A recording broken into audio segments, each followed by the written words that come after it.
want to get started as soon as we can. Can we be talking initiative? Can we talk? Can we talk initiative? Yeah. Okay.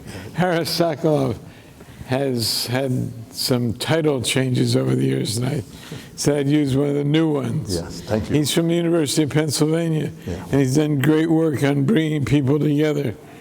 Thank you. And so, from the School of Education, right? Mm-hmm. Yeah. Good. And Hilary Link is the president of Drew University, Madison, New Jersey, a beautiful campus, the largest college president's office I have ever seen. It is true. So you want to try to get yourself an invitation to Drew University for some event that makes it necessary to visit the president's office. Everybody is welcome. It's a great place. And Shannon Rooney works in multiple jobs, Vice President for Enrollment Management and Strategic Communications at the Community College of Philadelphia. And we're very glad to have you here because these conversations often tend to leave out that sector of higher education. So that's a good thing. Mike Lee is relatively new. How long now? 19 months. Oh, that's not so new. Thank you. Mike Lee is the long-standing head of the ACLU of all of Pennsylvania. And as a Pennsylvanian originally and still, to run something for the whole state of Pennsylvania is very impressive. Thank you. It's a big canvas with a lot of different places. So we're here to talk about the future of preaching expression on college campuses. And just in a brief bit of full disclosure, I'm a former college president myself, and so I'm very close to these issues and have had reason to worry about them. I threw people out of auditoriums when I was the college president, which I still feel guilty about. And be kind to your local college president. It's a very complicated job. That's what I have to say. So, I want to talk about. I want us to get started talking about whether we have a full-blown crisis on college campuses now. I think there are some times I've lived through in the past when we have. I'm not living in quite the same way right now, so I haven't formed a definite opinion. It's a pretty hard time on campuses, but Hilary, let's start with you, fairly enough. And in all your time in higher education, which is considerable in several different jobs, is this the hardest time so far, or is this role, and if so, why, or if not, why?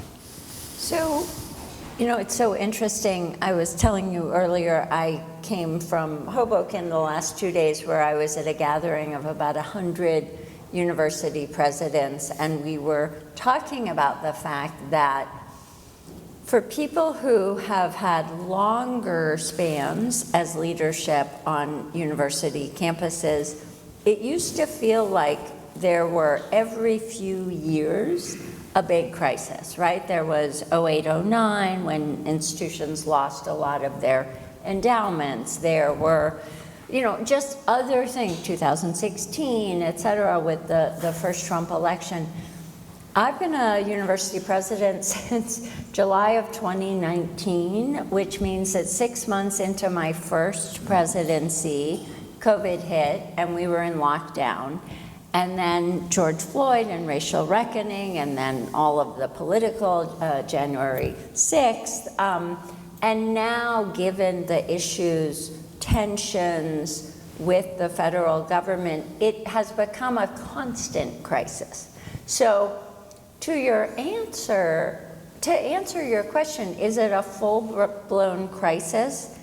I would say no, because many things about college campuses and university campuses are actually working really well, but the role of the leadership and the administration and many faculty feels like it is a moment of continuous crisis management.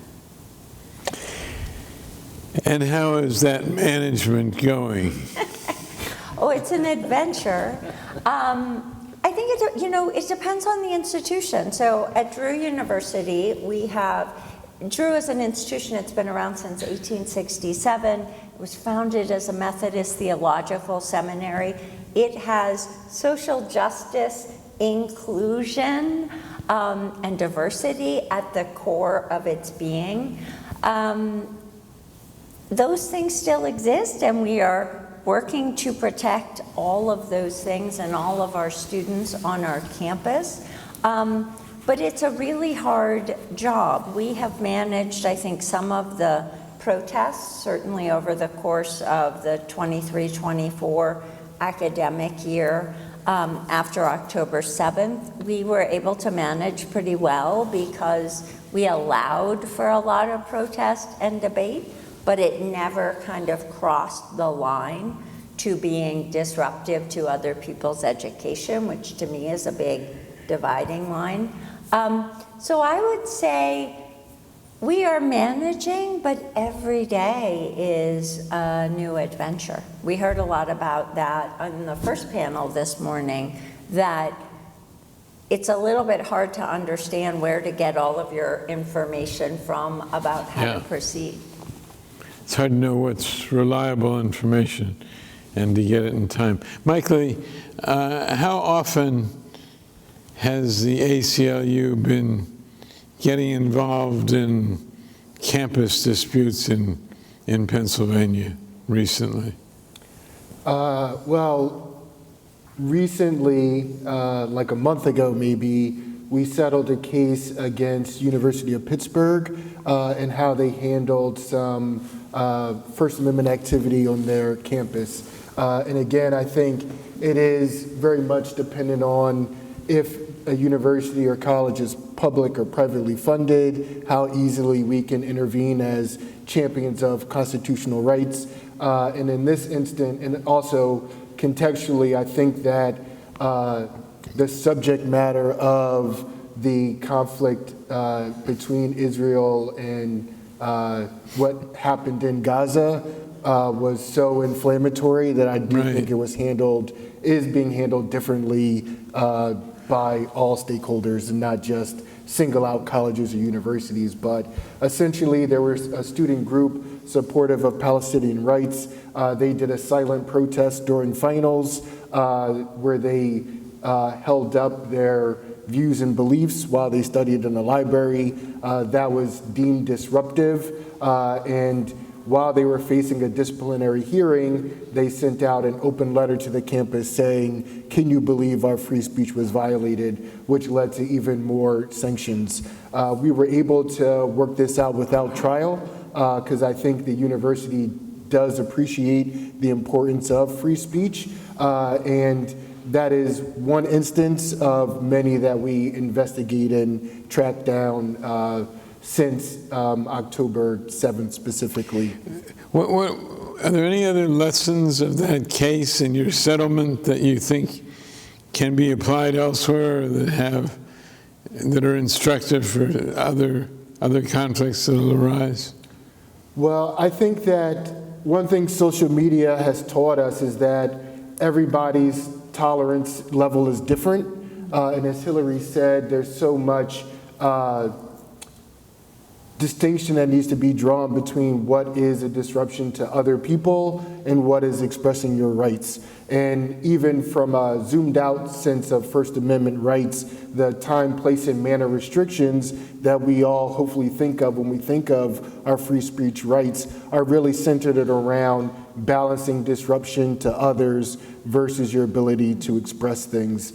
And I would say that depending on what the topic is, people's tolerance will vary. But overall, I think as a first, colleges and universities are one of the places where young people go to learn how to be a full citizen, and that includes how to express themselves, whether it's in the classroom or their free speech rights in other parts of a campus or online. So I think that however universities approach expressions of free speech, it really should be fact-specific and take into a lot of account not just the perspective of the people expressing their opinions or beliefs, but the university as a whole. And when I used The university environment in which it's happening. Absolutely. And I pull on that from when I worked in city government. People would say,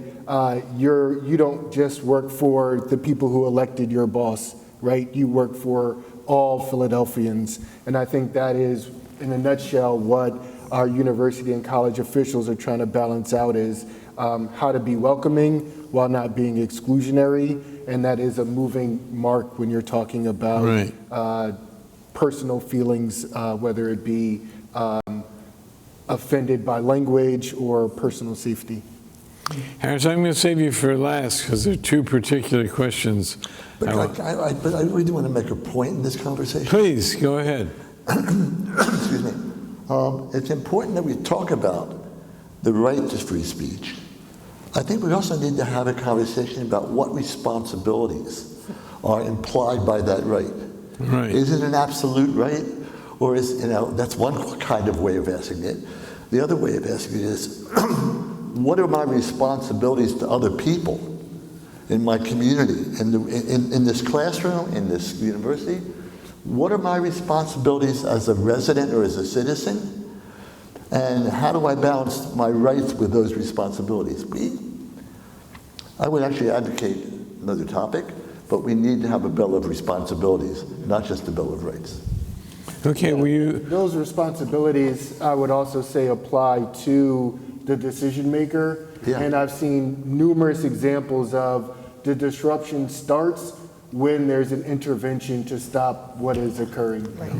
And I think whether it's tear gassing Philadelphians on 676 or removing students from a library, oftentimes it's the response that is way more disruptive of the environment that we're trying to maintain or the conversations that need to be held. Yeah. a very good point. Thanks. I want to come back to yours in just a minute. I want to sweep through all the sectors for a minute. Shannon, I just want to ask you, because I don't know what's been happening in the community college sector. Is it really brewing right now? Have there been issues that have ignited and inspired community college students, or is it a quieter time now? I wouldn't say it's a quieter time, and I think to Hilary's point about it feeling like a daily crisis of some different level of management, that's absolutely how it feels in the two-year sector as well, and certainly at our institution. When it comes to some of the demonstrations that I think we're all kind of referencing, that has manifested very differently on our campus, and so it's not to say that our students don't feel as passionately or are not as involved in these movements. It's that the way they're able to express those passions just manifest differently because the student type at our institution, more than 2/3 of our students are part-time. Most of our students are full Pell eligible, so that means they're working sometimes full-time in addition to managing classes. And so time to come to campus for anything other than coursework is really a luxury that many of our students don't have. So a lot of the way that they have been presenting their feelings about a lot of these political issues right now has been through in-classroom settings, conversations in classrooms. There's been a lot of activity on social media, and there's been some activity at our board meetings, but we have not seen similar kind of large-scale big on-campus protests or any encampments like that, also given the fact that we're not a residential campus and most two-year institutions are not. So the fact that they have to do it during class time is what I'm focusing on. And does that mean that it's more disruptive because it's interrupting the... No, I think what we're seeing during classroom experiences are more moderated discussions. So I don't mean to imply that there are actual demonstrations happening during class time. It's just that the way that students are engaging with these issues is largely in classroom discussions, in student affinity groups that meet on campus to discuss issues of the day. That tends to be more where we see the activity, lots of people hanging out in the library having animated discussions, less so big planned protests on campus. Right. Okay, so Harris Sokoloff, Yeah. I would like to ask you to answer your own question about whether there's an absolute right of students to protest on campus. Because your reputation is one of somebody who gets people to come together and give up some of their most demanding points and work well with others. So, Yeah, so Sandy, I do not think that the right to free speech is absolute. I do not think, I could go further. I mean, because I think we do have responsibilities to other people. So I think that we have to think about what's the best, what is my goal in what I want to say? Okay. Is my goal just to make my point at any cost? Or is my goal to try and further something else? Is my goal to understand? Is my goal to make this a better place? Is my goal to learn something?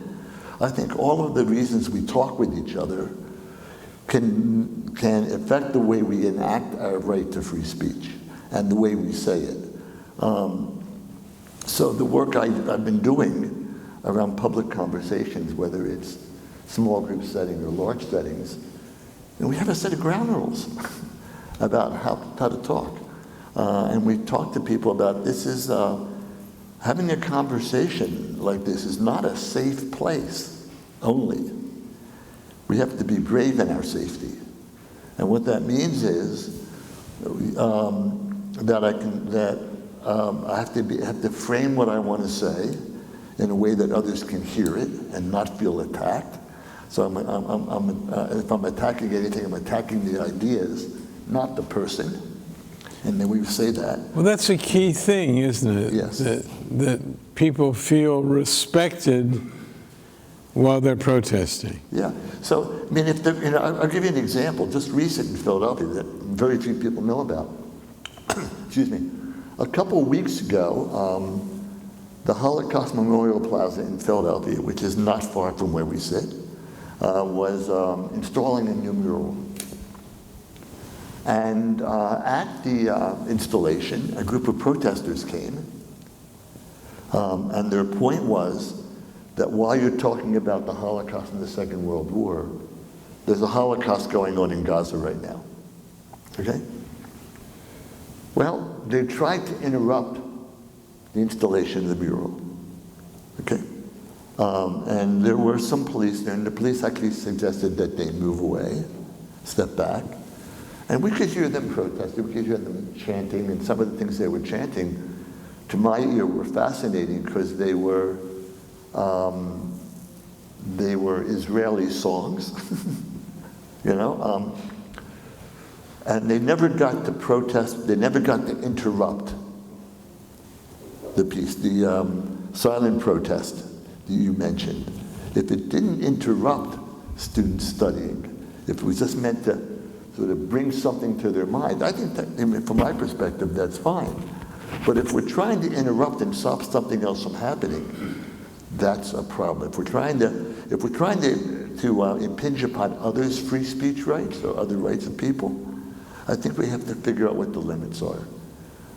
So I don't know if that answers your question or not, but that's one of the ways I think about it.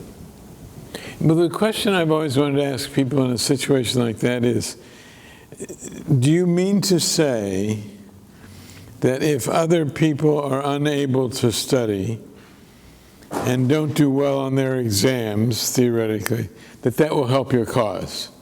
That will make them want to come over to your side and do something differently. Okay. So the question you're asking is, what are you trying to accomplish? Right. Okay. Now, and that's a question we have to ask them. And it seems to me you don't want to ask that in the middle of a protest. No. No, because It's aggravating. well, it's antagonistic. Because you're trying to interrupt their protest. So we have to figure out what have we designed on campus earlier so the protest doesn't happen, right? So it's a whole, the question is, if it's an educational institution, how are we educating students before the protest happens? How are we helping them think about their roles as citizens, their responsibilities as citizens? And that's part of what I think we have to be doing that we're not doing now. It's hard to do. Or you don't think it is hard to do? No, I think it's tremendously challenging. It is hard, but it actually makes me think that if it can happen more, if these type of debate and protests can happen more in an academic setting as opposed to out, and many of us know that some of the biggest challenges in these protests were not coming from students. They were outside agitators who were joining the That's right. students. Yes, So sometimes I think students get blamed for things that went beyond their own control. But I want to go back quickly to what was being talked about this morning, that actually there's a freedom of speech, there's active speaking and there's active listening. That's right. And we've when people are protesting and interrupting, it is a bit a reflection of how young people are now being trained to think and digest information, right? They're in their own algorithms and echo chambers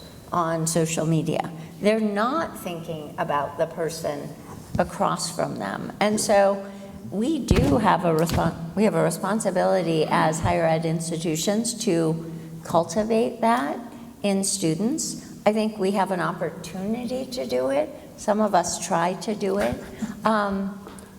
But it's a real challenge because the faculty are also sometimes conflicted. Well, and there are facts and there are facts. Yes. Depending also- Go ahead, Matt. Are there? Everybody, please mix it up. That's the ideal discussion from my standpoint. I should have to play less of a role. So. Okay, perfect.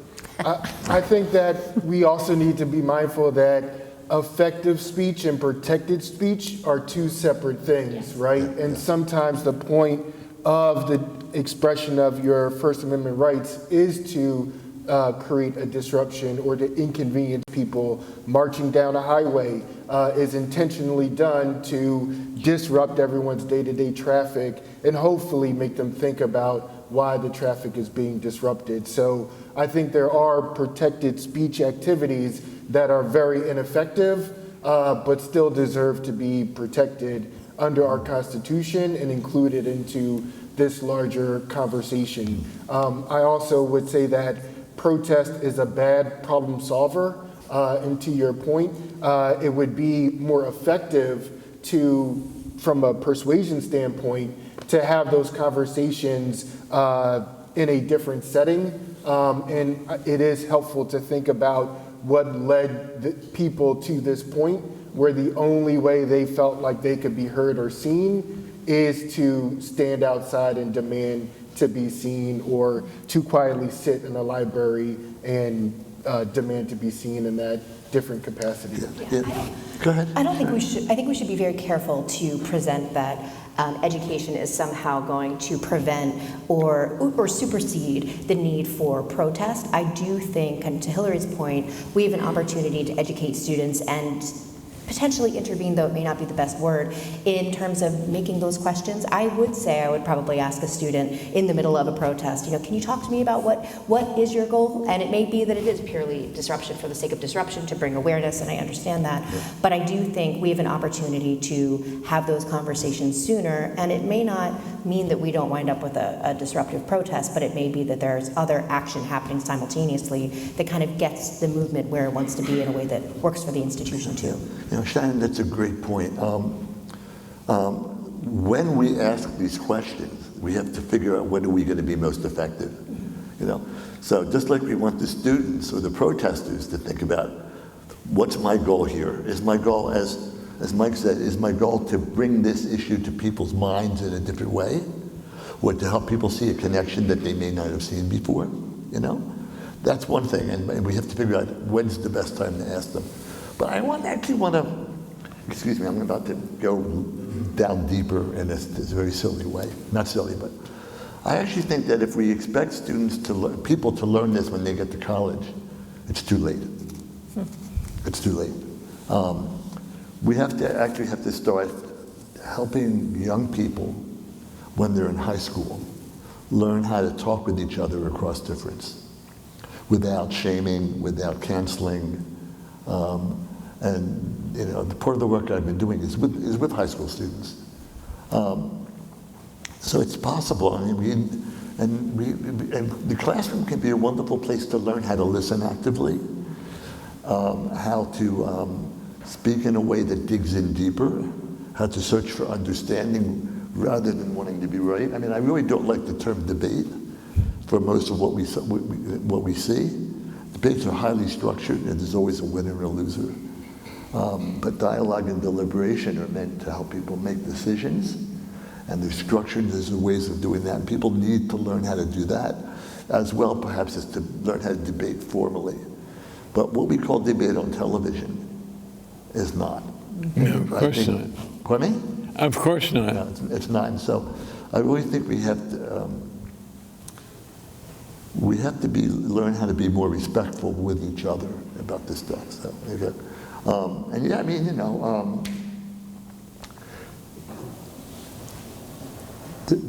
Mike, you were talking about protected speech versus effective speech. Yeah, effective. Yeah, yeah. I mean, sometimes our goal is to be disruptive, and so how do we deal with that? And how does the organization that's being disruptive deal with that? Do they react to that, or do they develop a response that helps move things in a better direction? It's not easy from your perspective or your perspective. No, and I think when you were talking about, debates set up the structure that there's a winner and a loser, and I've been thinking about this a lot today, hearing the other panels, because I think part of the issue that we're facing is that the concept of free speech and who has the power to exercise it implies that it's a zero-sum game, right? That if I have my rights to speak out, I don't want you, it's a weighted balance, right? And so I think the challenge, what we've been really struggling with, is if I speak out and my reality is the complete opposite of yours, that has to still allow space for yours as well.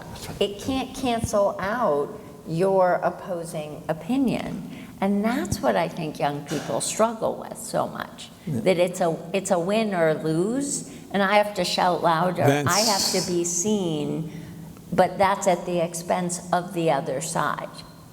For a lot of people, it is win or lose. It's vanquish the opposition. Well, that is often the rhetoric that we're hearing. And on some of the issues that have been recently troubling campuses, it's not remotely possible. So it's not even though many people set out with that in mind, there's not a conceivable chance that one side or the other just can say, I give up, you're right, Gaza wins, Israel wins, what have you. It's just not going to happen. So the question is, one of my questions is, how do we adapt protest so that people feel they're still being given a chance to express their strong feelings of protest, but promote conversation and promote understanding of each other's side. And I think that is the existential question about campus protests and probably other kinds of protests too. But really, here we are at a university. several of us have had long university ties. I think this is a very fundamental question of our society at this time. And we need some new ideas. Some people, eating seems to help. To get people to eat together before they start talking. So Stanley, one of the projects I'm working on right now is called Breaking Bread, Breaking Barriers. It started Breaking Bread, Breaking Barriers. It's something we've done now since 2017 in different iterations. But essentially in Philadelphia, we identified a number of communities where people of different ethnicities were living side by side, but not together. They were in conflict or tension. And so they were invited down to the Reading Terminal Market for dinner, for 2 dinners actually. And first thing they talked about, it was structured conversation. First conversation was about the food you were eating and how if we had Korean people and we had African American or Black diaspora communities, detention, they'd be eating fried chicken cooked the Korean way, cooked the Southern way, and they would talk about the similarities and the differences of food traditions, and then from then they went to talk a little bit about their neighborhood. How do they see this in their neighborhood? The second dinner was focused on, given what we talked about last time, what are the differences in your neighborhood? How can those be? How can you use those to get together more? That's some really interesting things. So food can help. Bringing people together to talk in structured conversation how you get them there is food sometimes. Sure. But getting them there to talk with each other, the goal is not to be right, but the goal is understanding is something we've been working at for a while. We nearly hosted a Breaking Bread on our campus to mediate an issue that I'll tell you about later.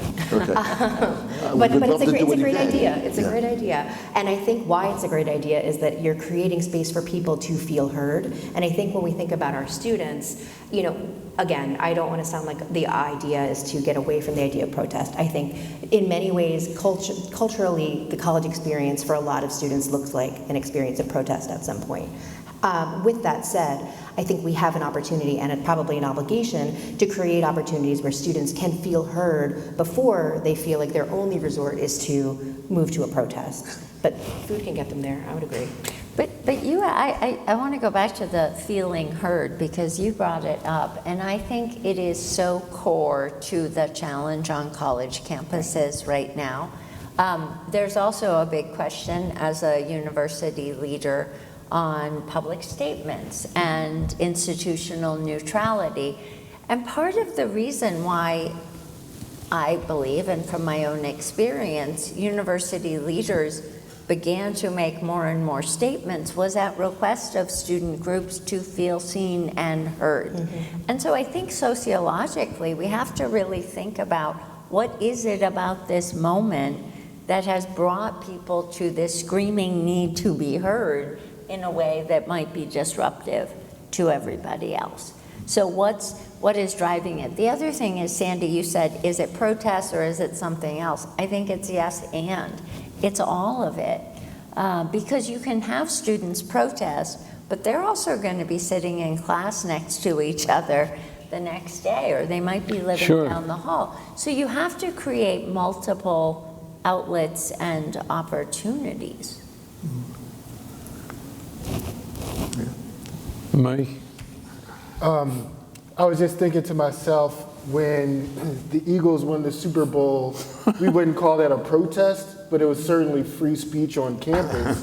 And if someone happened to be walking around in an opposing team's jersey, it could be very disruptive, right? Yeah. But we don't try to build the ethos around how do we reduce the chances of Eagles celebrations. So protest in and of itself doesn't have to be a negative or hostile action. It could be the greatest way in which we express our solidarity with each other is by coming together. That's what we see nationally with things like the No Kings protest, which is it doesn't matter what your issue specific is, there's more strength and solidarity of all of us coming together for this common cause.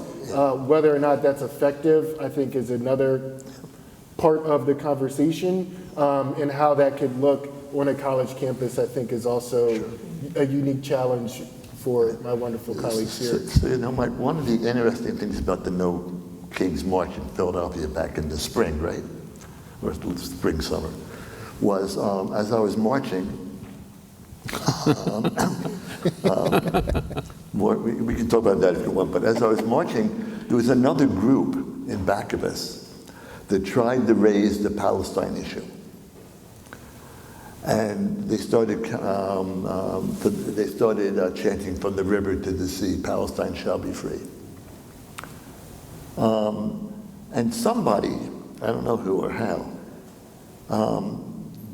got to them and said, I understand what you're doing. I don't know what they said, but they stopped chanting that. And my sense was they stopped chanting it because this was not about that. This was about no kings. Okay? And somehow or other, the people that were chanting realized that that was not the time to do that for whatever reason. So I think there is a chance of, you know, how do we take we all come with many issues. And how do we decide when to express our concern about one issue versus another? That's a thought process. And I think rather than you know, a group of people circling them and shutting them down physically in some way, some people got to them and said something, and all of a sudden you didn't hear them anymore. And they were still there. I knew they were still there. I could see their signs, but they were no longer chanting. And I want to lift up something Hilary said earlier, in that for too long we've approached rights as a zero-sum game, and rights for me means fewer rights for someone else. I think a lot of the current political establishment was built off of your rights have been taken away and given to other people. Yeah. I'm here to take them back. And that is very central to the need to, if my organization isn't on the statement, then I'm losing my rights, or our identity is being whitewashed or disappeared. And I really think that we could do a lot more work, whether it's in a protest or in other forms of expression, there's enough rights for everybody. And what I used to say when I represented protesters when I used to represent protesters and argue against the Commonwealth, the best thing you can do for speech you don't agree with is more speech, right? And if we can't have that conversation about why you disagree and respecting our humanities, then the protest isn't going to be effective, the response isn't going to be effective, and we'll all be mad at the Constitution for not proving us right. And that's when the anger gets turned up too, and that's when it becomes a nonstop. Now, being mad at the Constitution is really ineffective. I would think so. There's no one to go to. That's right. Well, we amended. Right. Well, not without a lot of difficulty and a long process. Harris, what are your fundamental lessons that you're practicing now after years of working on these issues? I think it's fair to ask you what you've concluded, or where you've landed on some of these things. Couple lessons, if you will. One is, there is no topic that it is impossible to discuss among people that hold different views on that topic if you frame it correctly. So the way we frame topics to talk about is crucial. If we frame it as an either or, then you're going to get two sides and people are going to fight. But if you, instead of asking, an either-or question. So let's make this a little workshop for a moment. Sure. Some issues that are very polarized, say carbon issues, coal versus solar versus wind power and so on. That's pretty polarized. Yeah, okay. See, I don't think I would frame it in terms of which one. I think I'd frame it in terms of Well, Gaza and Israel. well, we could do Gaza and Israel. I mean, within the Jewish community, because I'm Jewish and that's part of what I think about.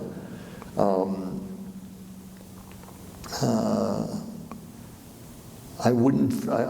The way I've been framing it is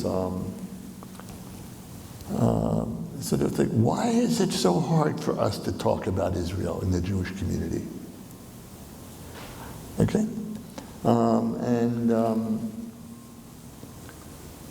the way sometimes we create discussion guides for people, discussion guides. Yes. And so in terms of Israel, we've made the discussion guide 4 perspectives. One is, I'm Jewish, and these are perspectives that we've heard people give in conversation. So it's not like they're out of my head, but you hold conversations and you listen, and you frame it. One is, I'm Jewish, Israel is essential to my identity as a Jew, and therefore I will never criticize Israel. Second perspective has been, I'm Jewish, Israel is essential to my perspective as a Jew. But sometimes Israel does stuff that I don't think is right. So I have an obligation to be critical of Israel. The third perspective has been, I'm Jewish, and Israel's not central to my identity as a Jew. Jewish values are essential to my identity. So if we're talking about Israel, I will criticize Israel if Israel violates Jewish values. Okay, and the fourth perspective, for a variety of reasons. That person has had a little trouble recently. Yeah.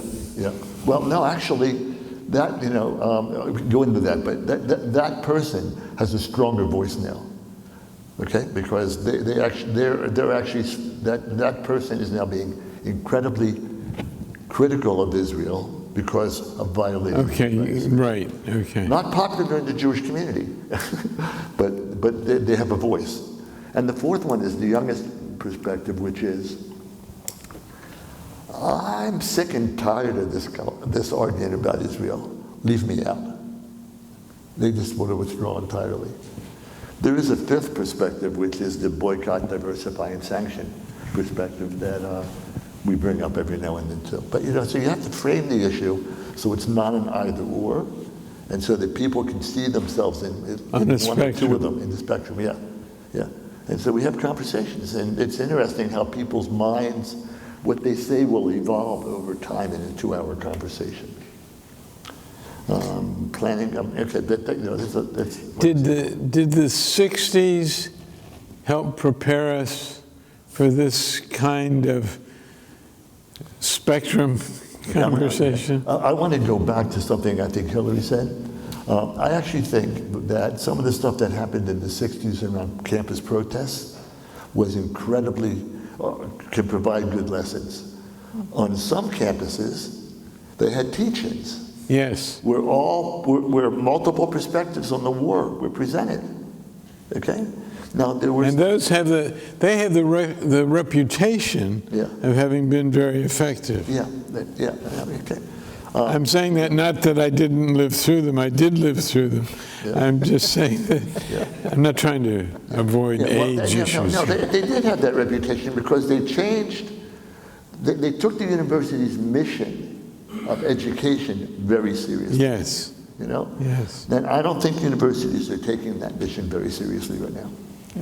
I think. Ooh, them's fighting words. Well, I mean, if you look at the work of FIRE, the Foundation of Individual Rights, and what is the E stand? Rights in education. Oh, in education. In education, okay.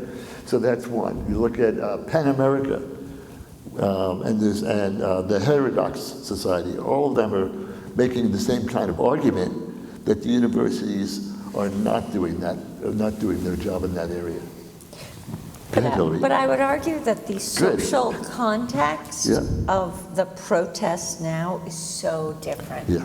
Yes. from the 60s. And, you know, we heard a lot from our students, this is our Vietnam War moment. But they saw that as a zero-sum game. We were against, Yeah. and we protested, and that had that reaction. There was no social media. No, there There was very different political contextualization of higher education. So I think it's hard to compare and say that we're not doing as, I would argue, I don't think we're doing as good a job as we need to, and I'm all for change in higher education, but I don't think you can, it's not apples to apples because the world No, is that's so true. different. The other thing about the 60s, I would just interject here, is that the political system in this country was not working. There were people, vast numbers of people opposed to the war, to the American involvement in Southeast Asia, and yet members of Congress were passing appropriations. They would say things to appease people sometimes, but appropriations, no question. They would continue to fund the war. But they were also controlling the media and what was able to reach people, right? Yeah. I mean, and you can't do that now. Yeah, I mean, I think there are certain parallels that still work, but there's an incredible number of parallels that don't work.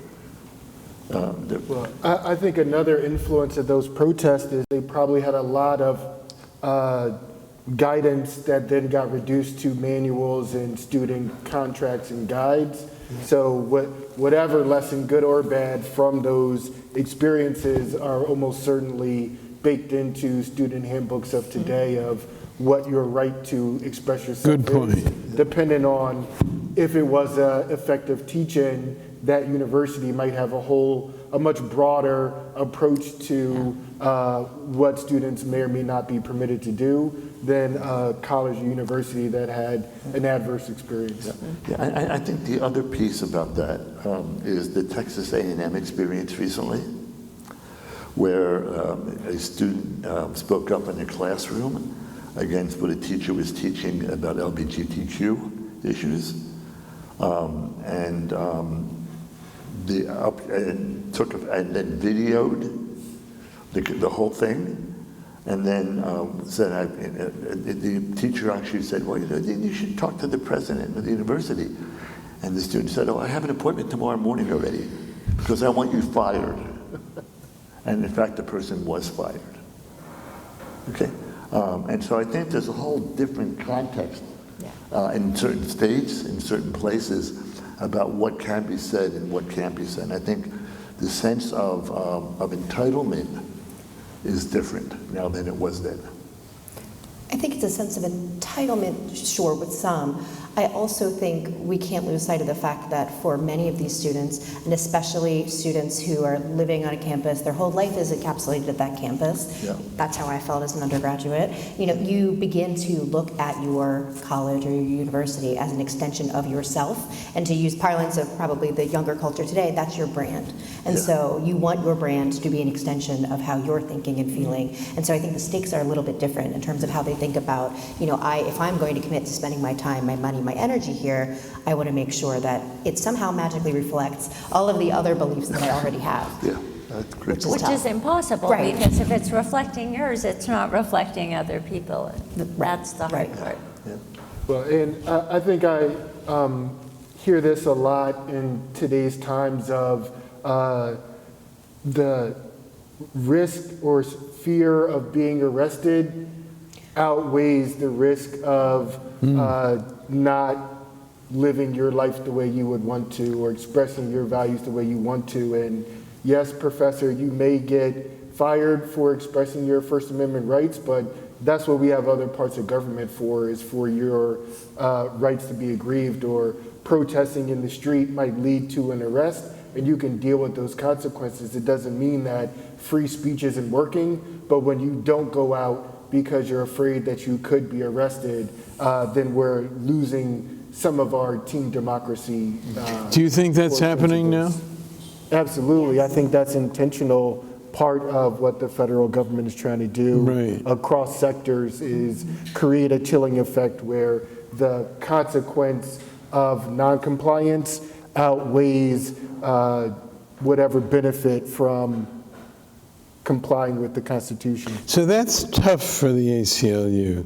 That's arguing against your fundamental purpose and principle. In what way? In the way that we're not going to be herded out into the streets and put ourselves at risk just to express an idea. Well, that's an individual choice, Right. and there's risk that everyone needs to go through before they express their First Amendment rights. But what I'm saying is the Constitution is there when you need it the most, right? And that would be if you are expressing your rights and come across a government actor who assaults you or detains you illegally or arrests and tries to prosecute you. So I think those two things work together, although I would not, in my professional capacity, tell any individual if they should go protest or not Of course because not. of an arrest. Yeah. I've heard a lot of people ask the question whether there's been a change in the profile of protest and the quantity since Donald Trump took office for his second term, that there's less protest because people are afraid. Yeah, I was actually just going to say that we have seen a marked decline, partly because some of the most vocal protesters in the early post-October 7th days worry a lot about deportation or being unfairly picked up or punished. They don't want to put themselves out there.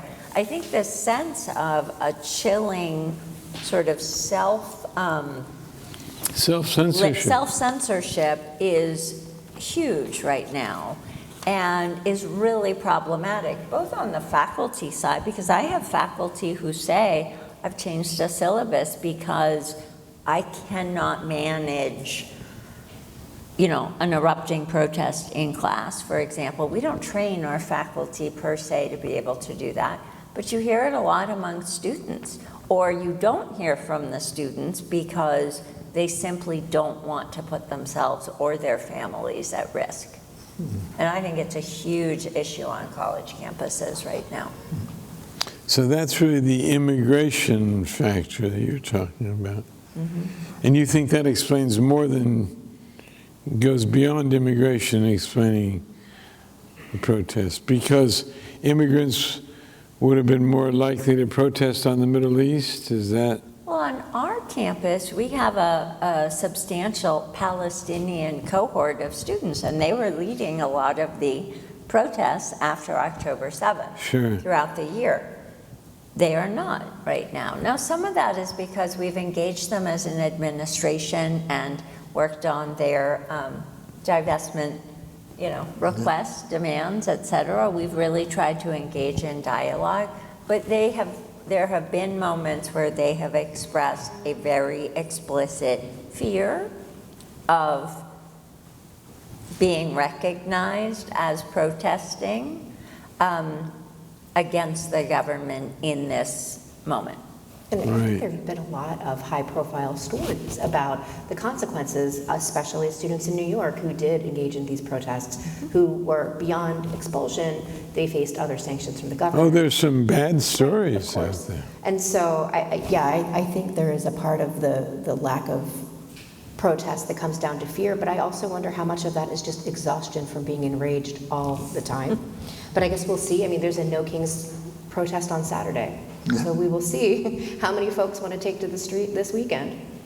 I wonder if we should see if there's some questions in the audience. We've raised a lot of important issues here. Everybody's afraid. Jim? Jim, wait for a microphone. And then speak really loud directly into it. How's that? Not enough. Turn it up. Sometimes Oh, that's on. There you go. How about now? better. I'm Jim Krieglich with the Lambeth Institute for Journalism, and I'll be on the next panel. We are nonpartisan, as you know, and personally would identify as progressive, and I say that as a caveat to my question. Most of the conversation has been about protest on campus. That's the theme.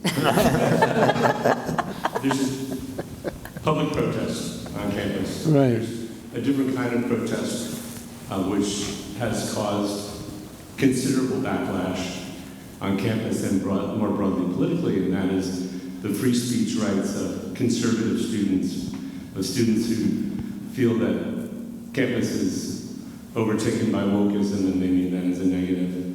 Can you talk about those students, their rights, and how to manage that issue? I'm really glad you asked that question. That's a very interesting point.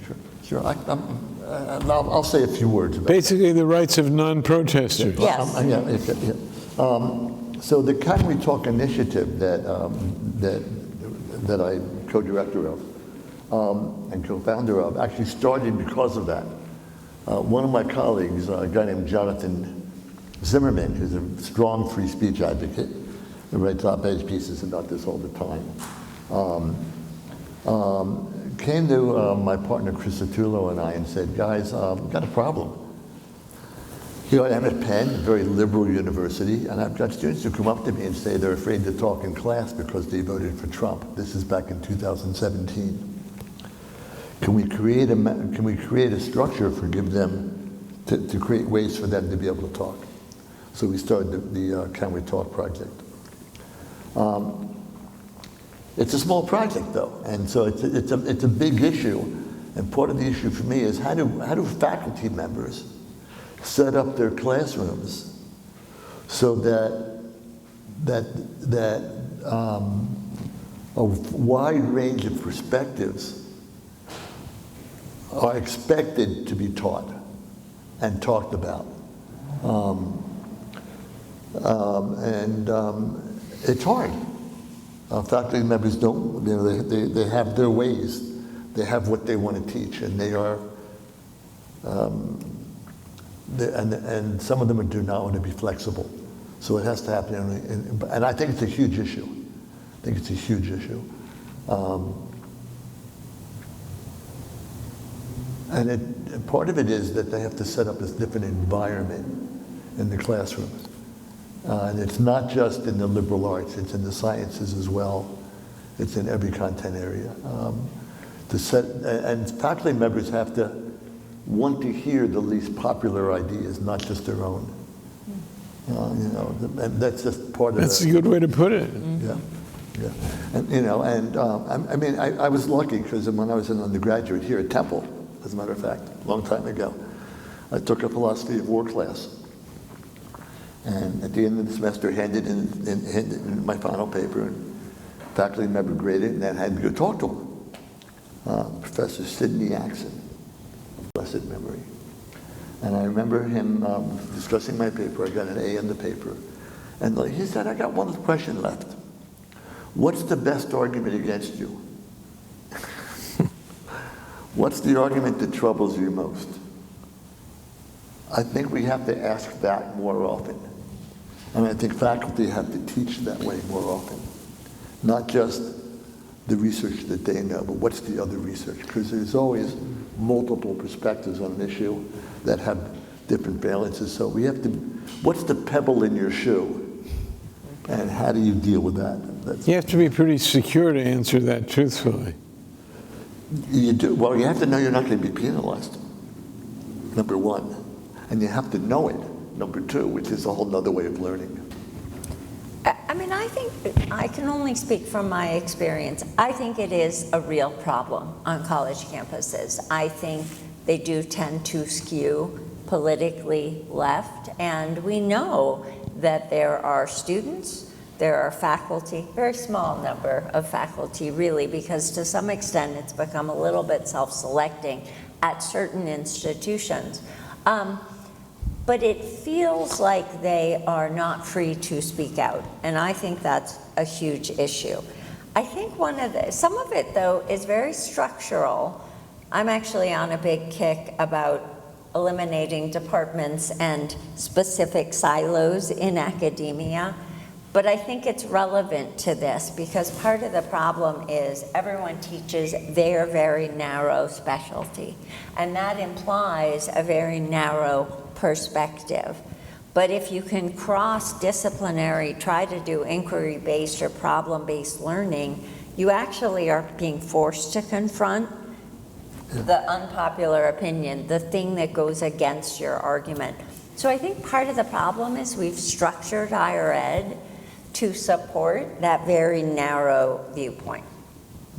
And I think it's a bigger structural issue than just saying to faculty, you should encourage students of different political perspectives to express themselves. We have to actually create those structures.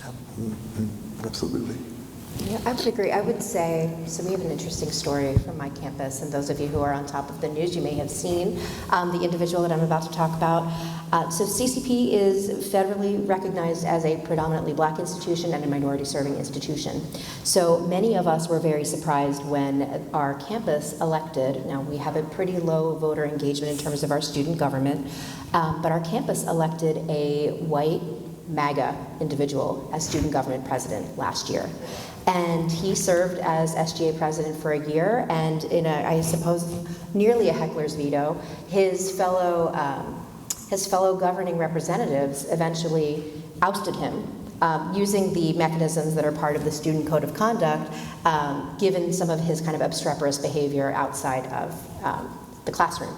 And so he has been on something of a media tour for the last few months. He is the same young man who has been approaching our DA in the streets and at his events. And I raise that to say, it was a really interesting moment for our institution to kind of confront, this is not our typical student. This was a really surprising outcome for all of us. And there was a spectrum of responses to him from leadership, from faculty, and from students. It was a really good, I think, learning experience for us in terms of saying we have to absolutely carve out space for speech that we may not agree with as an institution. Many of us didn't agree with it as an individual.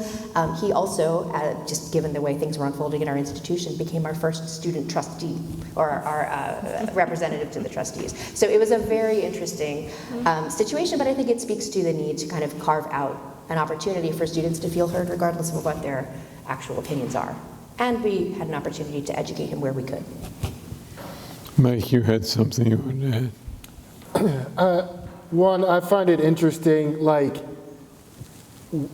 what is the consequence of this hypothetical conservative student? Like, if I speak out, what will happen? Will I be disciplined by the school? Will I be unpopular or something else? And I think if the outcome is unpopularity because of your view, that's how democracy is supposed to work, right? The marketplace of ideas is to say we can compete with our ideas to see which one wins out or not. And then as a personal anecdote, I was one of 4 African Americans to graduate in my law school class. Many times I was the only African American in the class, and I didn't have the privilege of knowing if my response from my perspective would be popular or not, well received or not. And sometimes I actually felt obligated to give a response because I knew it was my opportunity to educate those around me. And I don't know what a university can do to address that. That's something you got to work on yourself. Thank you. Thank you all. But that was a very important opportunity for you, I'm guessing. You were strong enough to do it. It took time, yeah. But like, even in law school, hearing cases that justify enslavement of people or defenses saying we should take away the rights of how you identify as a person is hard to hear.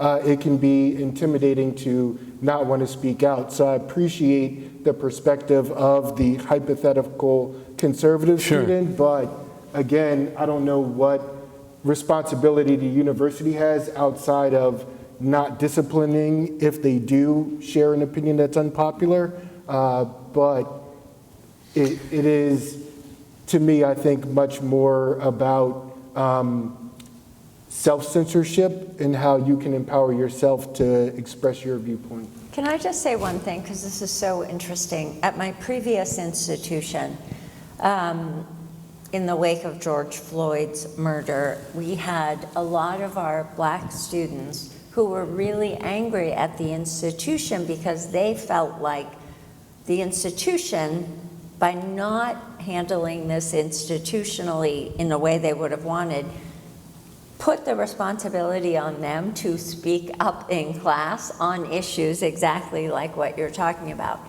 So I do also think there's a shifting perspective of students where that was harmful to, this is how they described it. They felt unsafe when they would have to do it. It was very harmful. I do think society has changed somewhat. As a Jewish woman, I've faced plenty of anti-Semitism in my life. But the students on our campus now talk of it as a harm, right? It's harmful, it's danger, it puts them in danger, it makes them feel unsafe. So I think some of it too is, what are the consequences? Is it unpopularity?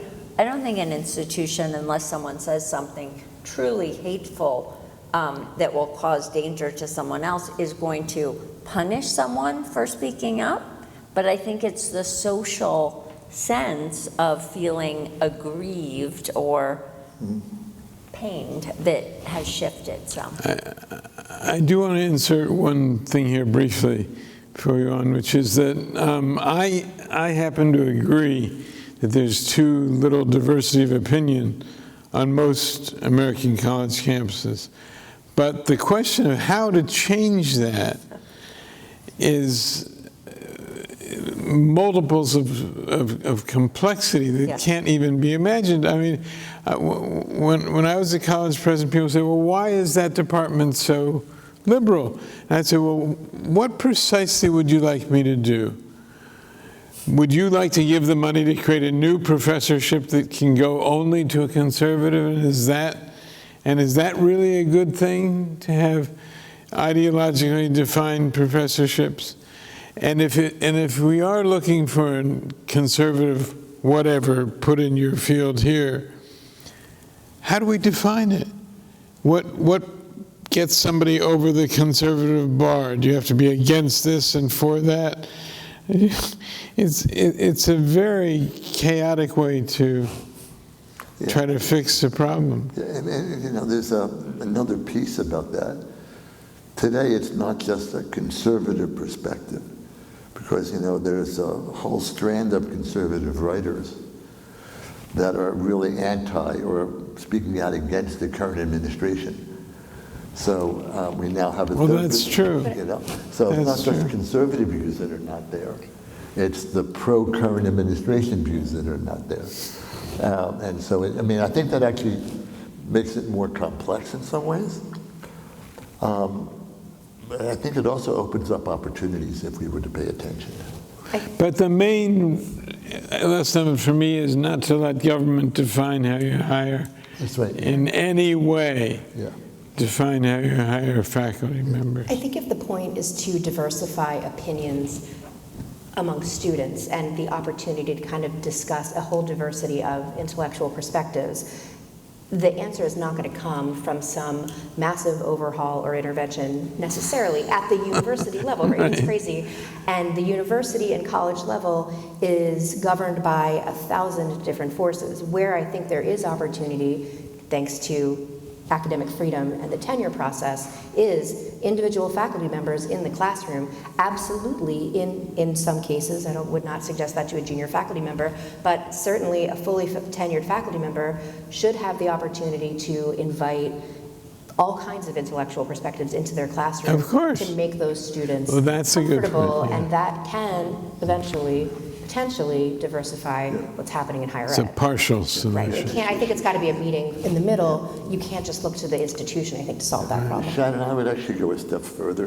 The dictator in me would go a step further. I would say we should require faculty members to do that, okay, as much as possible. Or we should we could actually create colloquia in each school or each department where they represented multiple perspectives to bring them on campus and so that there was more conversation about them. And that would also help teach students how to have some of those really difficult conversations that you're ultimately trying to get at as well. That's right, yeah.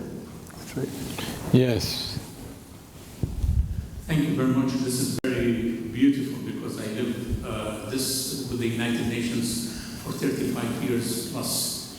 On the gentleman on the left side, conversations without results do not really yield anything. Martin Luther King had thousands of hours of conversations that yielded nothing but for him to protest and to go and walk on bridges and end up being assassinated. If we learn throughout history, conversations do not really give us anything, but just like going to your city council to attend a meeting and to give you an opportunity to speak against raising taxes on your house. And then at the end of it, they still raise taxes. So my thought process on conversations without actual results or plan to create results do not really serve any good for the young people. And I heard that thousands of times at human rights meetings in New York, and I only witnessed one single thing from all of them, that they have been oppressed in a way or another, not allowed to voice their opinions. The places that educate them about the freedoms are the places are oppressing them. Think about this. Students go to the same university, many different students pay tuition. Few get rewarded with a lawsuit with millions of dollars, and few get stripped from their certificates because of expressing their views. Not because they had anything to do with those outsiders who came in on campuses. The facts have to be looked into very well. And ACLU should really live to its name and go back to the era of Martin Luther King. Thank you. Anyone have a comment on that? Yeah, I do have a thought or two. Okay, in democracy, conversation is essential across differences. Not because we're trying to have a specific result, but if we're trying to get people to understand each other and to live together in ways that are that are peaceful, that cannot happen without conversation. That's number one. Number two, some of the work we have done actually has had results. Because when we have a client for the work, there are results. And I could talk about project after project, plans for the Central Delaware, what could be built along the Central Delaware because of the work we did. Or when Michael Nutter was mayor, citizen input into the city budget, things changed. So your point is well taken, though. There are, sometimes conversation, the role of conversation is to create the ability of people to work together. Sometimes we want to create conversations that have a goal, that have an end, okay? And so you need to structure it that way. Talk for talk's sake is not what I'm talking about, okay? It's talk for understanding, to build better relations. I mean, I can take you to communities in Philadelphia where, because some of the conversations over food we had, people that were living next to each other are now celebrating each other's holidays together. We have Muslims inviting Jews to their Eid conversations.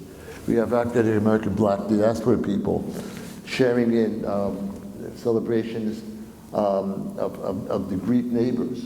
So I mean, part of it is how do we build community? So it's a smaller goal at a larger societal level.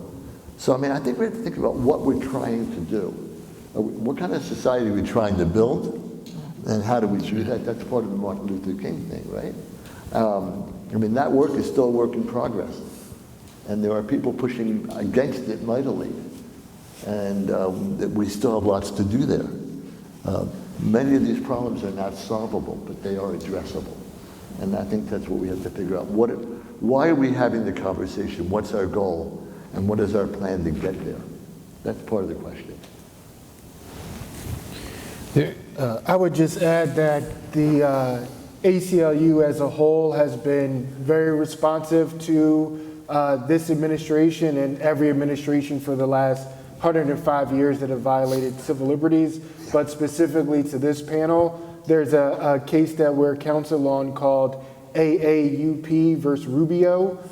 It was brought by people who were targeted for what they were expressing on campuses, and it is a 193-page opinion that affirms at a lower court level the fact that First Amendment rights apply regardless of your citizenship status, and the judge goes out of his way to condemn the government for targeting people because of their viewpoint with the intention of creating a chilling effect. And that isn't a resolution to the issues that we're facing. It's part of what the solution can look like, but we are very active and involved in litigation, advocacy, and public narrative change to give people confidence that if they do want to express their constitutional rights, there are safeguards in place in organizations that will help them if the government chooses to act. Mike, who is the judge? Judge William Young is the judge. I only know because I just looked at it on my phone. And the opinion is also really impactful in another way. It begins with a photocopy of an anonymous letter that the judge received. And the letter says, Oh, right. Trump has tanks and pardons, what do you have? And the judge's response is his opinion in the Constitution. And then at the end of these 193 pages, he responds to the anonymous person that wrote him, basically standing up for American principles and values. Bravo. Yeah, it was a great opinion. And where is Judge Young? I think Boston area, if I'm not mistaken. Yeah, I think you're right. So you bring that up as a reassurance. Is that right? Yeah, man, Constitution will protect you. Yeah, and that's. Until the Supreme Court says otherwise. There's one last thing I want to get your opinions on, and then we have. I think we're running out of time for this panel. What is your view on the issue of whether education institutions should take positions on public, domestic or international issues? That's been very, very heated lately, the conversation around it. So Hilary? we have opted for neutrality without publishing what I call, many presidents put out a statement on not making statements.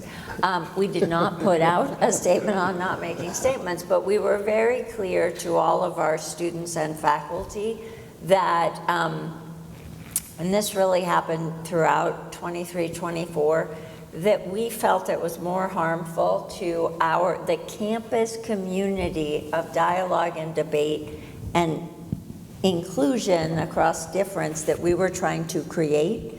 It was harmful to that goal to be putting out institutional statements, because inevitably there were people who felt harmed by them and people who felt supported or seen by them. And the world in its complexity now felt like that was not the goal that we were looking to achieve. It's looking for trouble to do it. It was less about that, but more about the negative backlash from any number Right. of constituencies made it feel like there weren't enough gains to make one group of people feel seen, because often those statements were put out in response to a request from a certain Sure. group on campus. Mike, do you or does the ACLU have a position on this? On if colleges or universities should put out statements? Should take sides in public issues. No, I'm not aware of an ACLU position on that. How do Although, you- again, I'm pro-free speech, so. Right. How do you feel about it? Well, if you were advising Hilary. If you what were a would- president. We talk about it actually in the ACLU. We're in 54 different states and territories, including DC and Puerto Rico, and we take controversial positions on things. Where we really try to focus our conversation is what is the impact of this statement? Will anybody care if the ACLU comments on it? Is this a topic relevant to what our expertise is, which would be constitutional issues? And then the third consideration would be an analysis of how this would impact our very diverse internal culture. So representing the NRA ruffled a lot of feathers. It was a little before my time, but before issuing the release, making sure you have conversation and dialogue around what your reasoning is in leadership would be kind of what the approach that we take. And I would imagine that universities and colleges do something similar. Right. Well, I have to imagine we got experts here.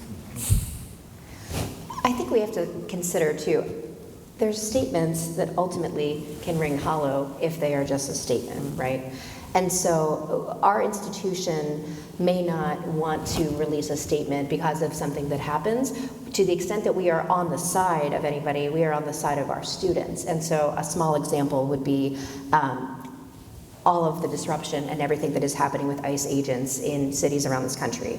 And so while we are not putting out a statement about ICE and deportation activity, though many of us have personal feelings about it, what we are going to do, what actually I think has an impact and means more to our students than a couple sentences from our interim president, is to set up events and to share resources with them and to reassure them about what might happen if ICE agents showed up on our campus. And so I think the idea of a statement for the state of sharing an opinion is not something that is going to reassure most students. Even when they say they want, I want to hear from my president, what they really want to do is make sure that the institution is looking out for them and making sure that they're heard and seen and safe. So, I don't personally find a lot of utility in saying, we need to have our leadership say a specific thing. We need to make sure that our leaders are doing a specific thing to make students feel reassured. Well, there's a certain conceit involved in the notion that a statement from the president or chancellor of an institution is going to somehow calm the waters, calm the nerves, calm the crisis. If that it doesn't tend to. And I can. It's not. I don't. As important as I might. Nothing think personal, I am, Hilary. I have no impact on, what's happening in the Middle East or anything like that. No, nothing personal. I have to say that as I look back now, there are a few things where I took a stand where the world might have been better off if I hadn't. But not too many. That's Any fair. other questions? Oh, okay, yes, sir. We'll get you a microphone. Yeah. It's coming across the back. It's coming across the country. This will be the last one. Sorry to hold you back, and then we have time, so I get the mic back. I just want a quick comment, and maybe, for thinking later. I've been thinking as you all are talking, and I really appreciate the conversation, about the purpose, the stated purpose of some higher ed institutions. We're diverse as there are students who want to go to them. And there are some institutions left whose stated mission is to explore the boundaries of not just academic freedom, but intellectual inquiry. And the New School in New York, the purpose is to push into not teaching students to explore a particular point of view and convince them that that's the right point of view, but show them how to project their voice, research, explore, and understand how to change the world. And that is what my hope is that we do with our students in our institution. We're not trying to teach them how to think, but we're trying to teach them how to understand the world in a way that they can then lean into it, just as Mike said. And this is all working the way it's supposed to work. Like all of these fights we're having, this is all great. This is what the purpose is. The conversation that we're talking about, this is what it's supposed to do. So just wanted to make that point that there, and the problem is that I see it, is that there's not a whole lot of startups where their stated mission is to push the envelope into challenging whatever status quo they see. So, take that for what it's worth. No, it's a great point, and it's really hard to change. I think you would agree, Sandy. It's really hard to change a higher ed institution. There are new institutions popping up that are actually trying to address a lot of that. So it'll be interesting to see if they can gain enough momentum to actually make change in the much more traditional, structured higher ed institutions. But I agree. Okay, I think we've gone over a bit, and I'm going to suggest we go directly into our next panel if you're ready. Thank you very much.